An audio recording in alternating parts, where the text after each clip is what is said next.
আচ্ছা, তুমি জানো আমাদের দেশ কত সালে স্বাধীন হয়েছিল? কত সালে দিদিমণি?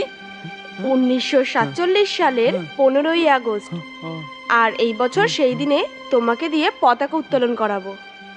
ও, কেন স্বাধীন হয়েছিল?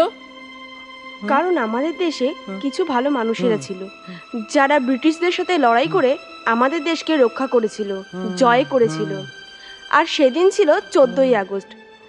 ঠিক তার পরের দিন সকাল থেকেই পতাকা উত্তোলন করে ভারত মাতাকে সম্বোধনা জানানো হয়। আচ্ছা দিদিমণি, আমাদের দেশটা কারা স্বাধীন করেছিল আর কেন করেছিল? তারা কারা জানো? তারা হলো নেতাজি সুভাষচন্দ্র বসু, মহাত্মা গান্ধী, বাল গঙ্গাধর তিলক, ভগৎ সিং, এমনকি ক্ষুদিরামও। এরা সকলে মিলে আমাদের দেশকে রক্ষা করেছিল। আর এই ক্ষুদিরামও তোমার মতো